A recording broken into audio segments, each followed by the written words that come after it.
Telangana state minority finance corporation के chairman Mohammad इम्तियाज़ Isaac ने मुन्नुगुडु assembly हलक़े के ज़मीनी इंतखाब में टीआरएस पार्टी के उम्मीदवार को वोट देकर कामयाब बनाने आवाम से अपील की है। इन्होंने कहा कि तेलंगाना हुकूमत रिहायशी स्कूलों के ज़रिए मुआरी तालीम फराहम कर रही है। रैतु बंधु के ज़रिए किसानों की मदद की जा रही है। कल्याणा लक्ष्मी और शादी मुबारक के ज़रिए गरीब लड़कियों की शादी के लिए रकम दी जा रही है। ऐसी फलाही स्कीमात बीजेपी ज़ेर इख्तिदार रियासतों में भी नहीं है। मोहम्मद इम्तियाज़ इसाक ने मुन्नुगुडु की तरक्की के लिए टीआरएस को वोट देने वहां की आवाम और अक़लियतों से अपील की है। आइए सुनते हैं इस खुसूस में मज़ीद तफसील। इसी तरह की मज़ीद तफसीलात के लिए हमें चैनल को यूट्यूब पर लाइक करें और फेसबुक पर मुन्नुगुडु फॉलो असेंबली करें। कॉन्स्टिट्यूंसी का जो बाई इलेक्शन चल रहा है, सब में पहले मैं राजगोपाल रेड्डी जो वहाँ पे एमएलए थे, उन्होंने रिज़ाइन करने की वजह जानना चाहता हूँ मैं, और वहाँ की आवाम और तेलंगाना की आवाम राजगोपाल रेड्डी क्यों रिज़ाइन करे, वहाँ पे बाई इलेक्शन लाने की वजह क्या है, ये राजगोपाल रेड्डी पब्लिक को समझाएं।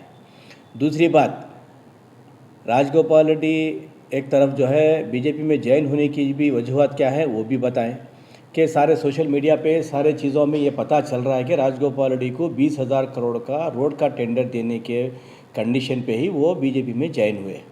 तो इससे मैं ये कहना चाहता हूँ, राजगोपाल रेड्डी की जो जहाँ पे एमएलए थे, उनसे आवाम के क्या खिदमत हैं, वो अपने टेंडर हासिल करने के लिए आज पार्टी बदले हैं। कल फिर बीजेपी से अगर किसी वजूहत पे अगर हो तो फिर वो पार्टी बदलने की भी कोई इसमें शक नहीं है। मैं मुन्नुगुडु के आवाम से ये अदबन अपील करना चाहता हूँ कि नलगुंडा डिस्ट्रिक्ट में जब से हिंदुस्तान आज़ाद हुआ, आप देखा होगा वहाँ पे कांग्रेस मतलब 50 साल कांग्रेस हुकूमत करी, पूरे मुत्तहिदा आंध्र प्रदेश में टीडीपी एक 17 साल हुकूमत करी। नलगुंडे में फ्लोराइड वाटर जो जहाँ पे लोग पानी वो पीकर जो है अपाहिज हुआ करते थे, कई बीमारियाँ आते थे उस पानी से, लेकिन कभी कांग्रेस ने कोशिश नहीं की। जबकि इनके बड़े भाई कोमटिरेड्डी वेंकट रेड्डी वह मिनिस्टर थे, इन्हों भी एमएलए थे, कभी ये कोशिश नहीं की। बीजेपी तो कभी उस इश्यूज़ पे बात भी नहीं की। लेकिन तेलंगाना आने के बाद केसीआर साहब ने जब नलगुंडा डिस्ट्रिक्ट में पैदल दौरा किया था, वादा किया था कि तेलंगाना सेपरेट होने के बाद, हमारी हुकूमत आने के बाद नलगुंडे का जो पीने का पानी का मसला है फ्लोराइड वाटर, वो सब मैं पहले ख़त्म करूँगा। तो केसीआर साहब वो वादा पूरा कर चुके हैं। कांग्रेस का एमएलए मुन्नुगुडु में होने के बावजूद जितने स्कीमात आज तेलंगाना में है, सारे स्कीमात मुन्नुगुडु पब्लिक में बीच में है, हर घर पे है। चाहे वो पेंशन की शक्ल में हो, शादी मुबारक कल्याण लक्ष्मी हो, चाहे मिशन भगीरथा के तौर पे जो मीठा पानी घर तक पहुंचाने का वो हो, या रैतु बंधु हो, रैतु बीमा हो, केसीआर किट हो, ऐसे कई स्कीमात है जो केसीआर साहब आज आवाम तक पहुँचा रहे हैं। तो मैं ये अपील करना चाहता हूँ कि केसीआर साहब इतनी स्कीमात दे रहे हैं। कांग्रेस कल बीजेपी मुन्नुगुडु में अगर आप राजगोपाल रेड्डी जीतना चाहते हैं तो आप ऐसे कुछ वादा मतलब ये बोलिए कि जो केसीआर साहब नहीं कर सक रहे वो मैं करूँगा। आपके पास कोई ऐसा इशू नहीं है। आज आवाम, सारी आवाम तेलंगाना केसीआर साहब के साथ है।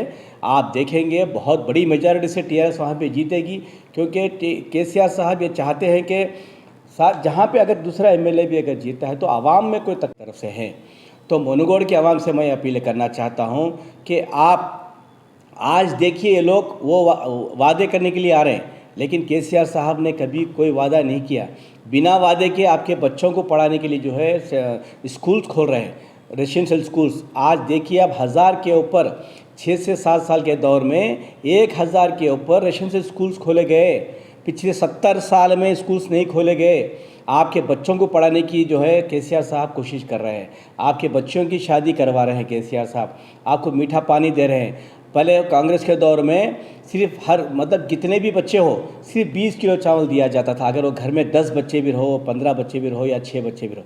लेकिन आज केसीआर साहब हर घर में जितने शख्स, वो हर शख्स को जो है 6 किलो के हिसाब से, अगर 10 आदमी भी उस घर में है तो 60 किलो चावल महीना दे रहे हैं। ये सब काम कांग्रेस पार्टी क्यों नहीं करी, वो बताए। बीजेपी जहाँ पे बीजेपी स्टेट्स में गवर्नमेंट है, वहाँ पे पेंशन्स क्यों नहीं दिया जा रहा है, वहाँ पे रैतु बंधु क्यों नहीं दिया जा रहा है। वहाँ पे कई ऐसे हालात हैं जिससे आवाम मुश्किलात का सामना कर रही है। आज तेलंगाना में आवाम खुश है, और आप देखेंगे, मैं ये आवाम से कहना चाहता हूँ कि अगर आप केसीआर साहब को भारी मेजॉरिटी से अगर वहाँ के उन्होंने जो ठहरा करे कार के निशान पे उनको अगर जिताते हैं तो मुन्नुगुडु में इतने और स्कीमात आएंगे जिस आप खुश होंगे।